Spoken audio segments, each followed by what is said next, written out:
Hey everyone, welcome back to Move Me to Pittsburgh, the show where we break down Pittsburgh real estate, local stories, and the conversations shaping life around the city. We're your hosts, David and Cassie. Whether you're tuning in for market insight, neighborhood talk, or a fresh take on what's happening around Pittsburgh, we're glad you're here. This week, we're talking with our lending professional, our in-house lending professional, Amber Householder. We're going to have her on here in a few minutes. But we're also going to talk about some headlines that are catching our attention and the things buyers and sellers are talking about right now. Yeah. So settle in. We've got a great episode lined up today. Let's get into it. Awesome.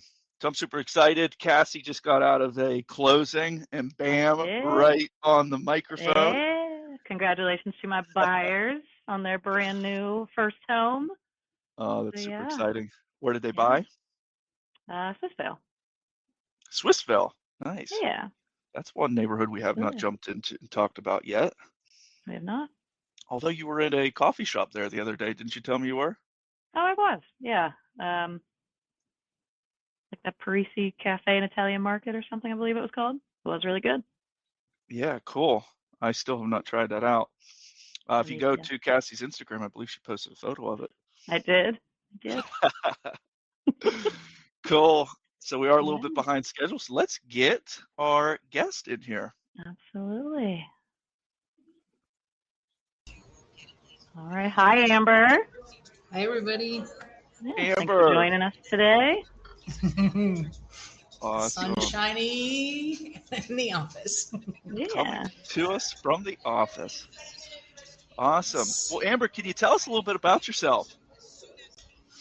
I've been in the mortgage business longer than I want to say. I decided this morning I was going to say over a couple dozen years instead of the actual. So, and I have been in real estate since college. So, yeah, I've been floating around this industry for a long time. Wow. So you came immediately and got into real estate. Yeah, I did my internship at a Century 21 office and then moved to mortgage from that. So it's been like my entire career has been in real estate. No kidding. Wow. Yeah. See, everyone, she's got experience. That's cool. Yeah, so I feel like I'm a little grounded in the real estate department. Yeah. And at one time, I think, what neighborhood do you live in? I live in Southside, and I've been there like 18 or 19 years. So, wow, that's awesome. I'm down in the city.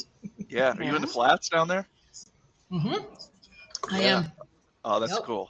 I still to this day I think Pittsburgh's my favorite, or excuse me, Southside is one of my favorite neighborhoods. Cassie, I think you were on Mount Washington. I was on Mount Washington 9 years. So guess where the first place you go every time you want to do something? Southside Flat. Exactly. So can't figure out where to go otherwise, right? Yeah. What made you pick Southside 19 years ago? Got divorced, kept going to the city instead of, I grew up in the north, so I kept going to the city, driving home, not a good plan. So I had friends in the South Side, found my place down there, and now I'm like the lone survivor. But I like it, and I just haven't found a better place to be. Yeah. Oh, that's cool. There you have it, Southside. Yeah, cool. So you've been in this game 19 years. You're with Guaranteed Rate Affinity, right? Yes. Yeah. Cassie, tell me something. Yeah, we love Amber. We love Guaranteed Rate Affinity. My fiance used her when he bought our first home. So I can speak from experience that it was a great process. Amber was amazing through all of it. So highly, highly recommend. Yeah, so there's no better than having firsthand experience of working with you. Yeah, sure. What are you seeing, Amber, right now as far as like the first question that a buyer comes to you and asks? Mostly it's about interest rates. Probably second question is about down payment, like either how low of a down payment or how high of a down payment. So it's like both end of the spectrums. And there's reasons maybe to do 20% down, 25% down. And then it does depend on the area, but, it can be a 3% down payment, 3.5%. And in the rural areas, there's a program for 0 down. So those are usually, I think third question behind that is talking about credit.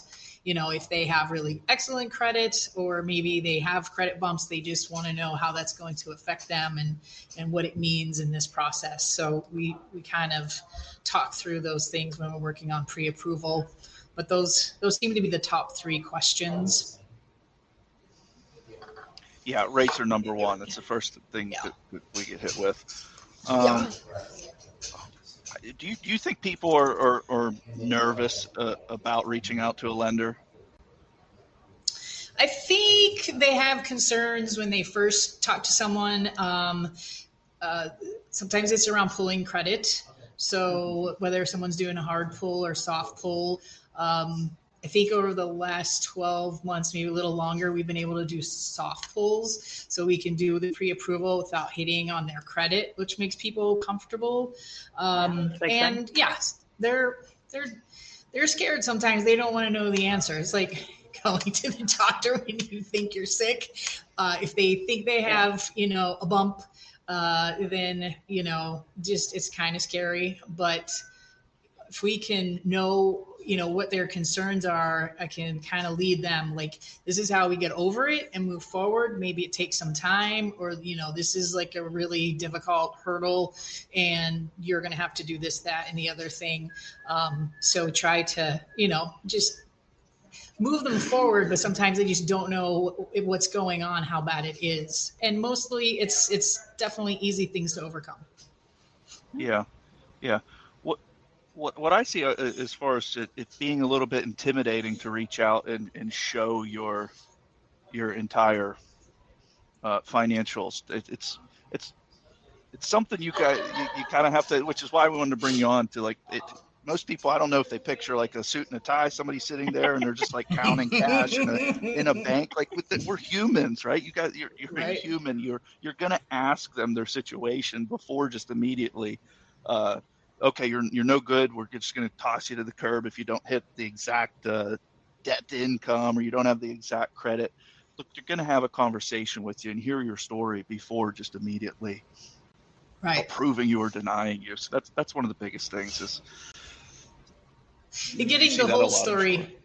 Yeah, getting the whole story is always important because there can be just different reasons for different things, and there are a lot of options. So you kind of have to lead someone through figuring out, okay, because of this, we have to move here, maybe, and because of that, we have to move here. So you're like trying to prune it down to what would work for them and then explaining how it could work. So whether it's going like with a conventional loan or maybe using the government backed loans like FHA, or if someone's a veteran, the VA. So, it just kind of leads you down one of the paths. Sometimes people can do several things. Sometimes there's only like 1 or 2 ways to do it. And then you can just, if they're comfortable with the results and what their mortgage would look like, going those directions. Yeah. And do you, as far as when a buyer gets sent to you right now, other than rates, or would you say there's a percentage on the amount of people that you approve?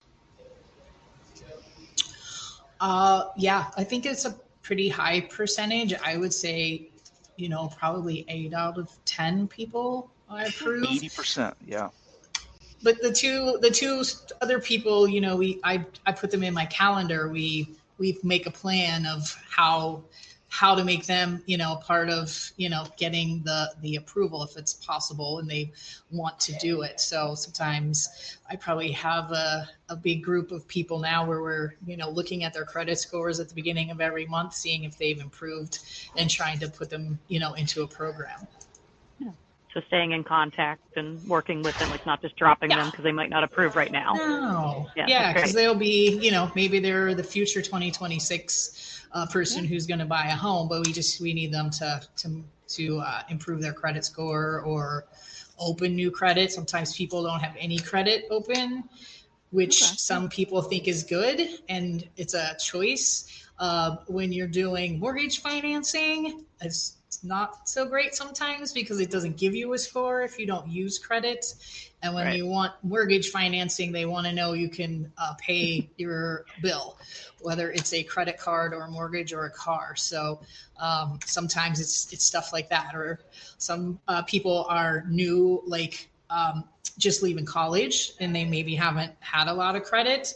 So like they need to establish credit. So I suggest getting to be like an authorized user on parents' cards. That helps build credit quickly, and just different things. You have to understand what they're doing and kind of what circle like you can tap into if there's extra help. Yeah. To back it up, and this is another probably misconception that a lot of buyers have. Can we talk about that a little bit? 20% down. I heard you mention it a little bit. Let's assume we're a first-time home buyer and we don't eat, sleep, and breathe real estate every day. And I came to you. Most people think they have to put 20% down. Can you tell us a little bit about that? So I think the 20% down amount comes about when you're talking about mortgage insurance. So the way it works is if you put 20% down or more and you're on a conventional loan, you don't have to carry mortgage insurance. You can put less than 20% down, but you do have to carry a monthly mortgage insurance. And what mortgage insurance is basically a policy against you not making your monthly mortgage payment. So if you want to put 10% down, there's a private mortgage insurance policy we can get for you. If you want to put 5% down, there's a policy you can get, but they're not equal. So the more money you put down, the lower the monthly premium is. And when you get to like 3% down or 3.5% down, that's when you have the highest mortgage insurance. So it needs to be a part of your monthly mortgage payment and your monthly mortgage budget. So if you have a target, we need to account for that amount, but you could definitely put less than 20% down. We just have to add in that PMI element is another way it gets. PMI, private mortgage insurance, those are all referencing the same thing. Right. Okay. So if as far as the PMI, is that set by the government? It is not. So there's private mortgage insurance companies. And whenever I'm pre-approving someone, I think we have 8 or 10. So we just bounce out to all of them and see who has the best coverage amount and the lowest monthly cost for us. And then we can, pull that in for our estimates. So it is based on how much you have down, what your credit score is, and the program that we're using. And then we'll be able to know like what the mortgage insurance factor would be for that particular customer. Ah, beautiful. Okay. All right. So you guys broker it out and find them the lowest rate on the PMI insurance.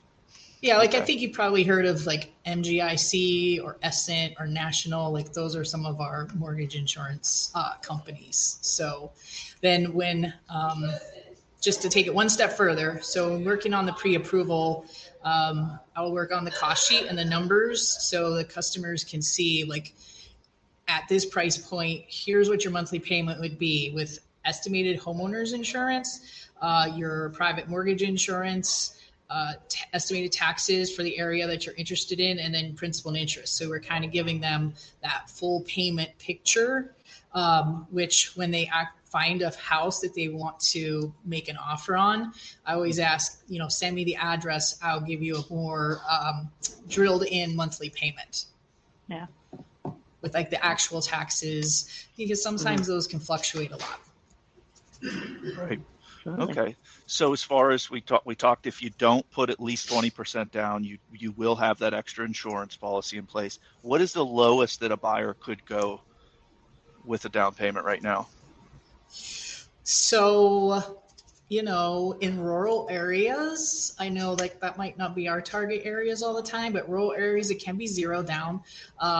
Probably the next threshold is 3% down conventional, and FHA is 3.5% down. Wow. Okay. Do you hear that, people? You can go as low as 3% down. And if you're in rural, would that still be a conventional product, or would that take you into USDA? It's USDA, so it'll act like VA and FHA, but it's still, if you can qualify, zero down, seller's assistance, it can be a low cost out of pocket program that you're not a veteran. Okay. Cassie, have you ever done a USDA loan or had a buyer that did one? I did. Yeah, I think I had one so far, right? I had a buyer that had it. I remember. Yeah. I think it was Eloquipa, right? Yeah. Like towards that, like Ambridge area. Yeah, I think. Okay. Yeah. So about 45 minutes up the river. Yeah. Okay. Is that and regulated south on the amount of land, or how does that qualify? Yes. So, of course, city of Pittsburgh wouldn't work, but when you get into Beaver County and you're real close to the river, those areas don't qualify. But when you come one, step out from the river, or if you go, south into Westmoreland, certain parts of, Washington County, you'll start picking up USDA. If you go north into Butler County, parts of Zillionople are USDA, and further north, they don't do very much east, but that would be eligible. Yeah. Understood. Okay. Yeah. Yeah. So we can go as low as 3% down. You get that PMI. Tell me a little bit about the FHA. It is known as the first time home buyer program. Can you tell me a little bit about that? Yeah. FHA is an awesome program. In the past, it's sort of gotten a little bit of a bad rap. The program allows for 3.5% down. It has probably better rates than conventional. And it also has a set monthly mortgage insurance factor. So everybody on FHA gets the same factor, so you know what it is. The reason people might use FHA is for down payment reasons. They also allow 6% of purchase price for the seller to contribute help to the buyer's closing costs. So seller concession, seller assistance is 6% on FHA, which is attractive. It's the highest amount that you can get for help. The other thing that FHA does is if you have credit bumps or credit difficulties, or you've had credit events like bankruptcies, foreclosures, and things like that, FHA is the program that has the shortest waiting period. So there's a bunch of things FHA does that maybe conventional wouldn't do. And, they can be fast. It doesn't have to be long drawn out closing times. So those are all the good positives. Some of the negatives that you might think of for FHA, the house has to meet certain standards that FHA has.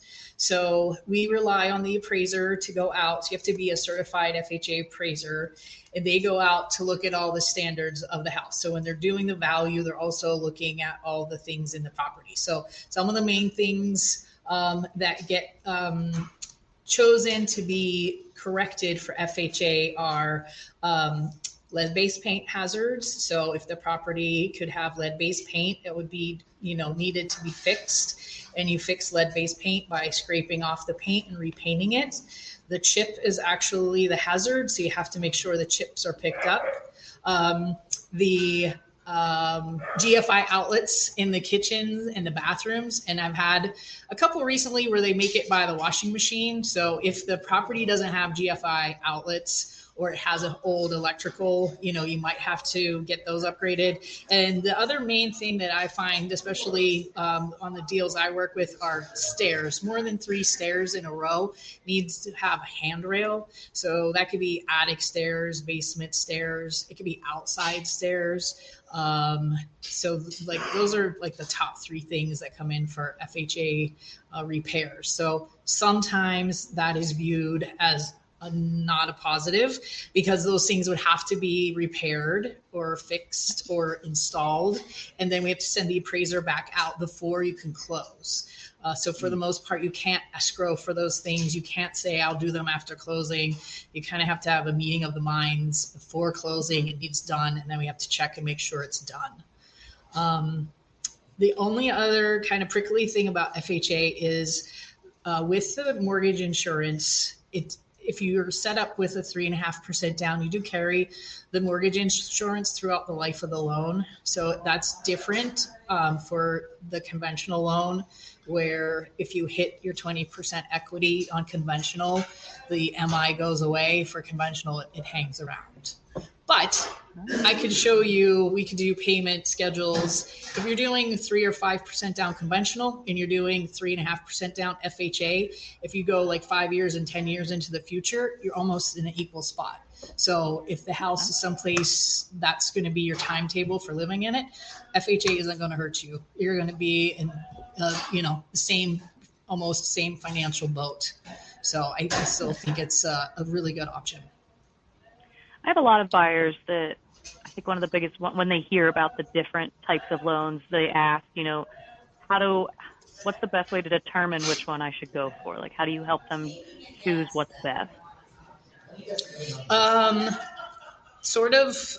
So when the mortgage qualifications, a big thing is credit and credit scores. Second big thing is debt to income. And third would be like how much do they have for a down payment and closing costs. So if we have someone who has maybe not so great credit and not a lot of money to work with, it would probably put us in the FHA path, because you can, the mortgage insurance, you can get seller's assist. That's going to get them where they want to be.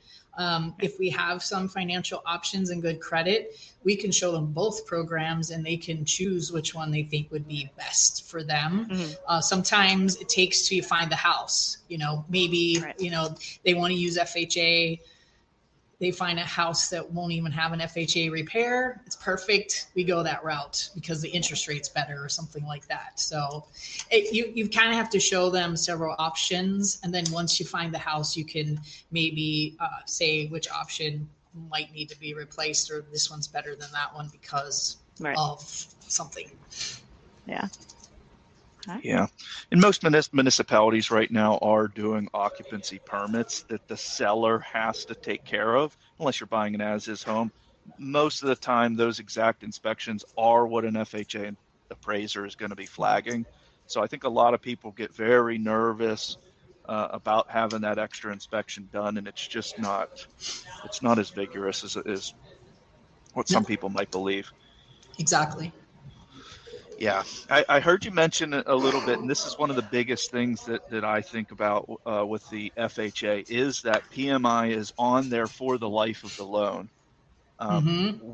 With those rates being as low as they were at one time, we hopefully will never see them again, but the rates do fluctuate.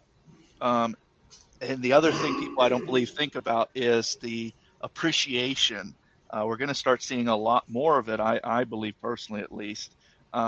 That's where you really have to think about, as that property appreciates, you're also, what do they say, 17 years if there's no appreciation that it takes to get 20% paid down. Does that sound about right? It's over I think so. 10 years, right? Yeah. I haven't done that calculation in a while, but yeah, I think you're on the right path. If there's no appreciation and you look, it takes you that long to get that far into your amortization over the 30-year period. Yes. Yeah, so it's over 10 years just to take that into consideration. So you'll have that on the life of the loan. I think we did, just Cassie, your home that you bought is already, the loan to value is over that. You've got 20% of equity, and it's only been 3 years. Yeah. So it's crazy how fast things are appreciating, and we are still in a very conservative market. We have not seen like an Austin, Texas style boost, which keeps our market healthy, right? Right. So talk a little bit about that seller's assist. What does that mean? So when you're purchasing a house, you have to consider two things. You have your down payment. So whatever that amount is, like we've talked today, could be as low as 3% and onward and upward. But you also have closing costs. And sometimes people don't understand how much closing costs are, and it does depend on the area that you're purchasing in, but and the price point that you're purchasing in. But closing costs can be 4 to 7% of your sale price. So it's not a little amount. So sometimes people have saved their down payment, but maybe they don't have all their closing costs saved, or they have a part of them saved. So you can negotiate with the seller to pay some of your closing costs. Different programs set limits on how much the seller can contribute to your costs. So for FHA that we spoke about, and VA and USDA, so the government programs, you can ask for 6% of sale price to be paid towards your closing costs. So if you're doing a $100,000 purchase, you can ask for $6,000 to be paid towards your costs. The tricky part is those funds come directly from the seller's bottom line. So if you're asking them to pay $6,000 towards your closing costs, they're taking $6,000 out of their pocket and they're putting it towards your costs. So if you're making an offer of $100,000 and you're asking them to pay $6,000, really your offer is $94,000. So sometimes we go, 106 with $6,000 back. Essentially, seller's assist is seller paying money towards your costs. Conventionally, there are some limits. So anywhere from 3 to 10% down, conventionally, the seller can only pay 3% towards your closing costs. Once you put more than 10% down, they can then go to 6% of sale price towards your closing costs. So it does have to be on your contract. So we can talk about it as the pre-approval, like, hey, you need to negotiate your seller's assist, or I will include this number on your estimated cost sheet.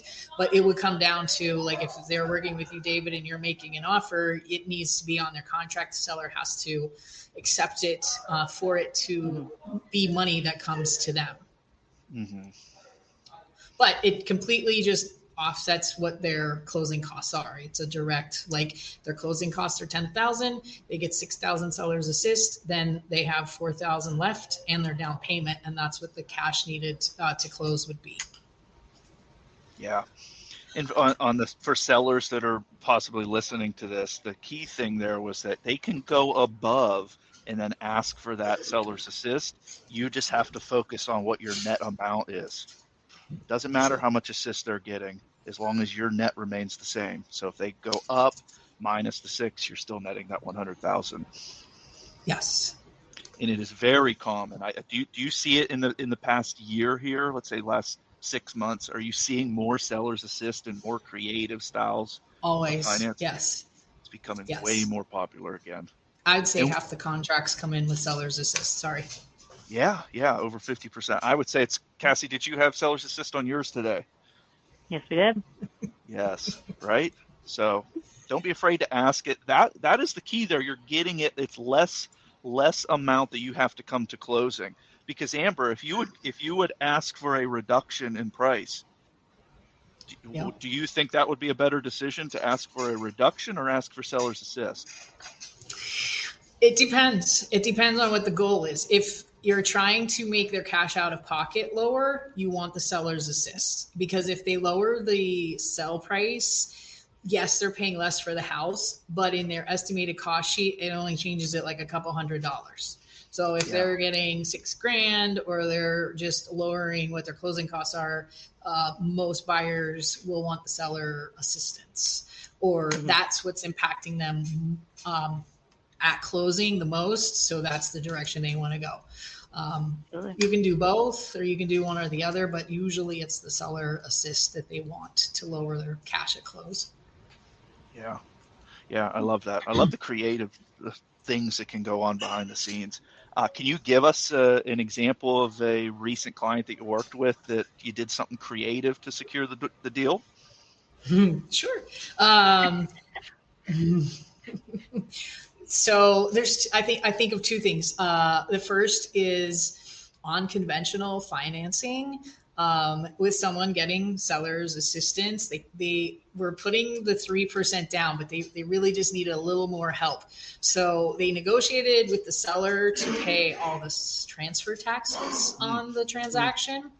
Yep. So in Pennsylvania, it's typical for buyers and sellers to split the transfer stamps. For this contract, the seller paid all and offered the seller's assistance. So it took the buyer's closing costs low enough to where they could, handle it and make all the numbers work. So that was a conventional suggestion. And then the other was FHA.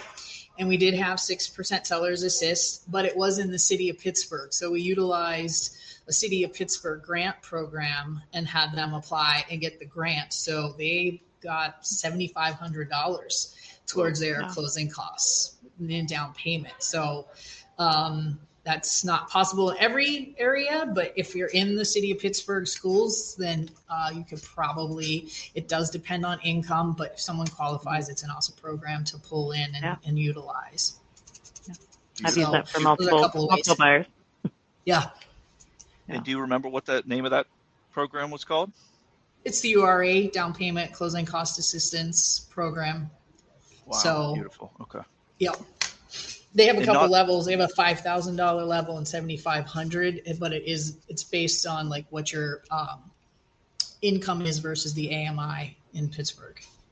And Amber, correct me if I'm wrong. Not all lenders are willing to work with these local groups like this, correct? Yes. And you are one of them, obviously, that works with these groups. Right. Yeah. I did PHFA too. I'm sorry, David. I was going to say there's also a list that I saw the other day that had your name, your company name on it that does a bunch of different ones. Can you tell us about those? Yeah. So now, I mean, there are some local banks that we don't work with, like they have some special programs, but for Pennsylvania State Bond, which is a state-backed program, it's a mirror of the regular FHA, VA, and conventional, but Pennsylvania State backs the interest rates, so they offer lower interest rates for customers, and they offer those, it's either second mortgage or down payment and closing cost assistance programs.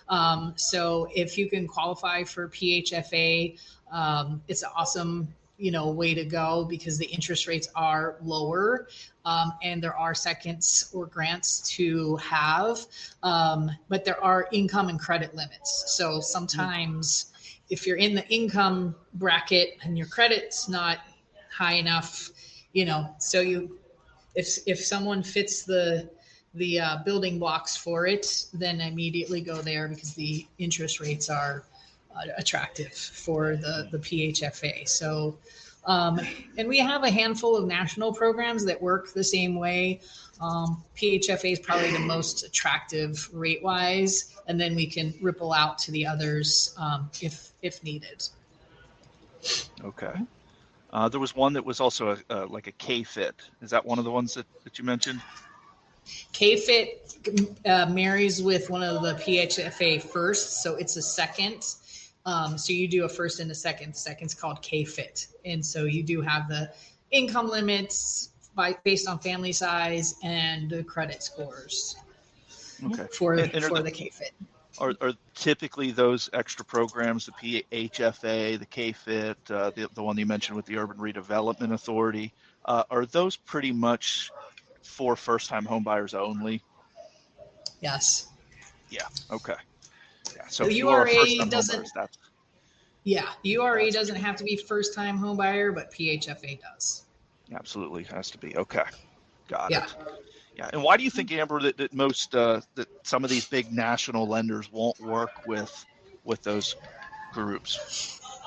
They don't have the local presence. So there's, like if I had to, I can go to the URA office, I really went on a drive to Harrisburg, but I can get a hold of PHFA, pretty easily. So it's logistics sometimes, and then, sometimes people are doing things not for the best reason. Sometimes some banks have to offer things because they've not been good and this is their punishment. So they have to do some of these programs. So they're not letting anyone else do them. They're just doing them themselves. So there's a couple of different reasons, but So being local in the area, then you kind of have your feet on the ground and know what's going on, and can maybe show up at a doorstep somewhere. Yeah. Yeah. It's very meaningful to have a lender that's in arm's length that you can talk to as well. And then also a lender that's in this geographic area that knows these different groups that you can just immediately go to. So it's extremely helpful. The next thing I want to transition into is affordability. That's one of the biggest things right now, especially being an election year, that's getting talked about. Some of these programs that you mentioned, I know a lot of, I don't know, millennials, Gen X are like kind of tapping out of the wanting to even own a home. Right. They're building these micro apartments all over the city. They're extremely competitive. You can get into them. You have a bunch of amenities, pools, and you're in distance to other people your age that you can hang out with. Like, what I want to transition to is like construction loans. Do you do those? Yes. Yeah. So we talked about this, Cassie and I, in a previous episode on homes that need a little bit of extra work. Oh yeah. Well, there's two paths. Those are two questions. So there is new construction financing where you're buying earth, you're buying land, and you're building a house. So that's like what they call that construction to perm, maybe, and it will be called new construction. But then you could also have a house that's sitting there. It needs tender loving care, or it's not that pretty, or there's structural something here or there. And it's an awesome location. You would never want to tear it down. So there's renovation loans or rehab loans that you can do. So the new construction is like you're building something, you have, a builder constructing, but reno is something is there. And what you have to work on is someone who can give you a quote on all the things that you want to have done. So you do need plans and specs. Depending on what you're having done, that can be relatively easy if they're easy repairs. It could be very difficult. Like it could be extensive, like $100,000-$200,000 worth of renovation. But what happens is you can buy the house, and what you're purchasing what the house cost is and how much the builder or contractor is going to do to your house. So you put those two things together. So maybe you're buying a $150,000 house. You're putting $100,000 into it, so you have financially $250,000 in, but maybe it's worth $300,000 or $400,000 when you're done, just because you did all of these. You updated the bathroom, you updated the kitchen, you put a pretty front porch on and added a garage or something like that. So those loans are definitely out there. They can be conventional. They can be FHA. 203K is the name that most people recognize, and that's the FHA renovation loan, 203K. So is it harder to qualify for these loans? How does that? No, it has the same guidelines. I think the hardest part that I've found is getting the contractor and the contractor's bid in the time frame that everybody needs. Like everyone thinks that's a fast thing, and it's not. Having a builder or a contractor come out and say, we'll do all this work, here's what it's going to cost. It's a few week process. Okay. But if you qualify for FHA regular, you would qualify for FHA renovation. As long as the numbers work, it would be the same boat. Seller's assist, mortgage insurance, all that happy stuff. Okay. Okay. So that there's a differentiation between construction loans and renovation loans. That's the Correct. big thing, right? Okay. Yes. So if somebody said let's say that they found $100,000 house, it needs about $50,000 in renovation, but the after repair value on this particular property is $250,000. What would you recommend them?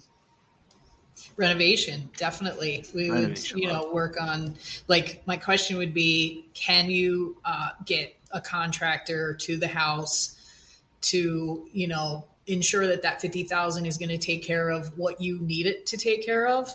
And then like, would you be happy with that? And then we pre-approve them on the as complete on the 150. The down payment is based on 150. And then you actually have a closing. It becomes their house, and then the contractor comes in and does all their work. But the appraiser and everything has to look at the plans and specs, and he'll visit the house as it's standing and verify that the house would be worth like the 150 at least after all those repairs are completed. Okay. So and there's something scary in there that I heard, like specs and look at the renderings and things like that. How particular do they have to get on those renovation loans? you have to, like, if you're submitting plans and specs and saying you're putting hardwood floor in, you have to put in hardwood floor. You can't switch it off and do carpet. Those are two different values. Or, if you're renovating 2 bathrooms in the kitchen and then you decide, you're only doing the 1 bathroom and part of the kitchen or something, like those are, you have to kind of do what you're planning on doing. What usually happens is you're planning on doing 2 bathrooms in a kitchen and something else creeps up that you weren't planning on that you still have to fix. Maybe it's electrical, maybe it's water, something like that. So in renovation financing, there's usually, sugar, I'm forgetting the name. It's a pocket of extra money that they hold back. So if you do find, things that need extra funds, so you needed 150, but let's plan on 160 in case you find something else that you need money for. If you use it, you can do the loan at 160. If you don't use it, you can put that 10 grand back and just take the 150. It's a reserve, basically, account. Yeah. So like if plumbing, electrical, or someone cuts a line or something crazy that you just, you have to get in there and fix, you can do that. So they have some contingency plans on those financing options, and they are a little more, there is a difference in the interest rate because it's a little more risky. So in financing for houses, the more risky it is, the more, like, the higher the interest rate is. So when you're doing new construction financing or renovation, it's not equal to the purchase rates if you're buying it like as standing, because you have all these things that have to happen in between to get you to the end. It's not bad, it's just different. It is higher. Sometimes you're just as happy at the end and you stay where you are. And on all of these things we've sort of touched on today, like David, when you were mentioning, like if you have equity or you pay down your loan a lot or something, you can always refinance. So, you can refi to get out an FHA program, or you can refi to go to like a 20-year or 15-year loan. So your interest rate is lower, you're paying off your mortgage faster. So that's always an option out there. Or if you do new construction renovation, maybe after you're there a year or two and everything's settled, you can refi, out of that into something that's current, especially if the rates are better. Yeah. Okay. And that's the name of the game then. So if you have a bunch of equity in there, you would refinance at the end once the job is completed and have that. It's definitely an option. Yeah. Savings. Yeah. Sure. I think that, I'm sure you're seeing a lot about affordability. Do you see any solution to that issue? It's tough because people, sometimes you have to pull them in when they're doing their pre-approvals to the numbers they want. And then sometimes you're telling them, hey, you can go way up here. And they're like, oh no, I want to be here, which is fine too. Whatever you would like. If someone's trying to really, really stretch, we can look at different products with different rates or co-borrowers, different things like that. But we're stretching the ratios, which leads back to if you're, trying to buy here whenever really the threshold's here. FHA is one of those programs that lets you stretch a little bit. So it could be another reason to use one loan program over another. Okay. Yeah, the biggest thing on the affordability that I'm hearing is they keep wanting to wait for more government products to come up. But you have to remember they come in the form of free money. and then they want to go and spend that money, which is then drives up the prices even higher. I Right. think the real solution is getting with a lender that's willing to get creative and figure out different solutions. But these renovation loans, we have a lot of an older population in Pittsburgh where you can Yeah. find properties that need a little bit of work, like old shag carpet. You see the pinks in the bathrooms, the lime greens.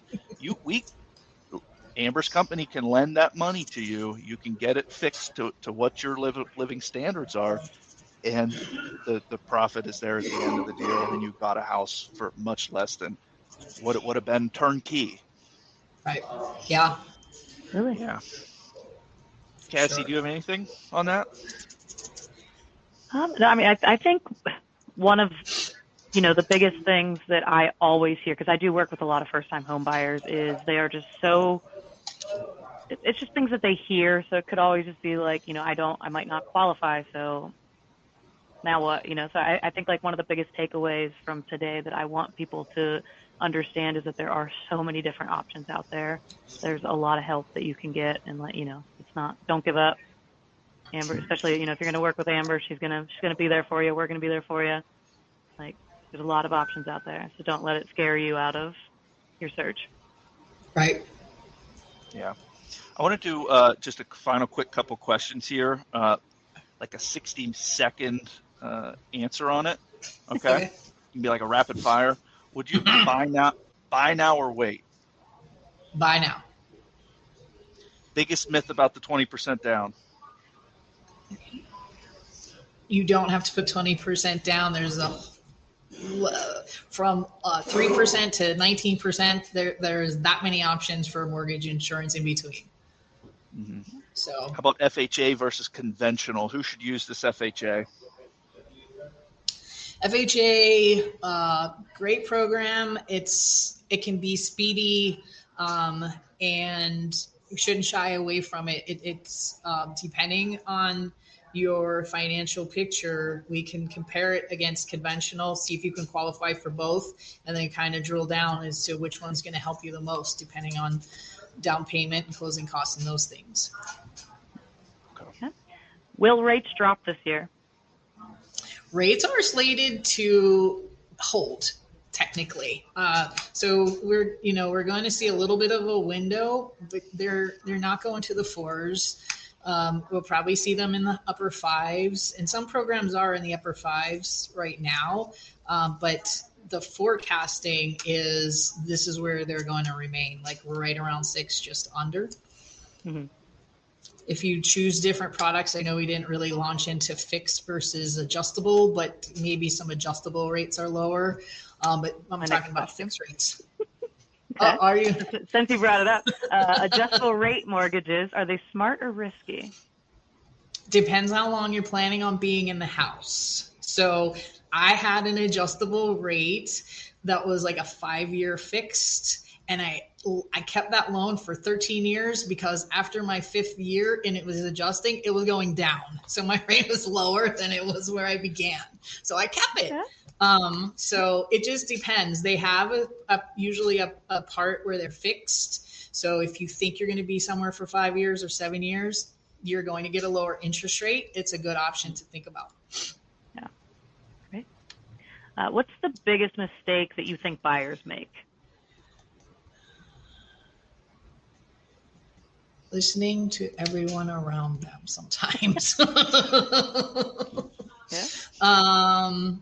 No, advice is always good, but sometimes people don't know all of the ins and outs. Like maybe they don't know everything about you that maybe a mortgage person might know, and so could be a good reason why we're doing something the way we're doing it. Absolutely. Do you think buyers should get pre-approved before they begin their house hunting? I do. It can't hurt, especially if you're not affecting the credit, then it'll give you a good path and you'll know a target. So if you're seeing what costs are going to be and you're good with it, then you know you're solid, rather than doing it. I found this house and then getting like sticker shock. Oh, I didn't know it was going to cost this much. So I think it's good to kind of know those things before jumping in the pool, but do with both. Absolutely. And if someone wants to buy this year, what's the first thing they should know? Or first thing they should do, I'm sorry. Buying this year? Yeah. I think what you just mentioned, like just working on a pre-approval, whether I've done a few already that their target is like end of summer, but they just, again, wanted to budget, know where payments are going to be. And then we'll actually be able to compare once they're getting closer. We'll see whether things have improved or stayed the same. And, Absolutely. Got you. Amber, thank you so much for coming on. You're Is there welcome. anything Thank final you you for want having me. to that you want to mention? No, I appreciate this. This is like, I won't talk to you this long if you're getting a pre-approval. However, these are the paths that I take almost every person through when I'm pre-approving them, just to figure out like what options. And maybe it's not the very first time we talk, but over maybe the first couple times, and when you're looking at houses, like these are all the different sort of topics that get touched on a lot. So it's a good snapshot of how it goes with a pre-approval. Yeah. I mean, and a ton we didn't talk about here. So guys, sure. we're gonna leave Amber her information for you guys to reach out to, because we could talk for 3 hours. That is Yeah. true. Yeah. Wouldn't be able to talk by then, so no, I'm just kidding. We'll save your voice for the buyer. Can you tell us maybe a secret spot around the city and South Side that you highly recommend? I know it's not a secret after you tell us, but we really want to know somewhere good that we should go. Maybe anything. I Dish on 17th Street. Dish on 17th Street. It's very small, but I love going there. I love going to the bar. The food is awesome. You probably need a reservation, but yeah, love it there. Yeah, I'll have to try it. It's Dish Osteria Bar. Okay, cool. Very nice. And Duke's Tires, man, Duke's Tires is right there on like 14th or 15th Street. If you ever need a tire, you can drive in there. I was not expecting that. Duke's Tires. Saved me a couple of times. There you go. Cool. Shout out to Duke. Awesome. So Amber, where can people reach out to you at? If they have questions. I mean, I'll give you my email, but my cell phone, you can text me, call me, 724-316-6757. And even though my name is Amber Householder, there's no E, so it's HOUSHOLDER. So my email is amber.householder@grarate.com. So don't be afraid to ask any questions. Yeah. All right. That sounds great. Thank you so much. Beautiful. Cool, guys. So if you got any questions, reach out to Amber, reach out to us if you have any questions as well. If you enjoyed this episode or have any questions you want us to cover on the next episode, send them our way. We love hearing from you guys. Absolutely. That's going to do it for this week's episode of Move Me to Pittsburgh. Thanks for spending time with us. Peace. Bye. Bye, guys. Bye.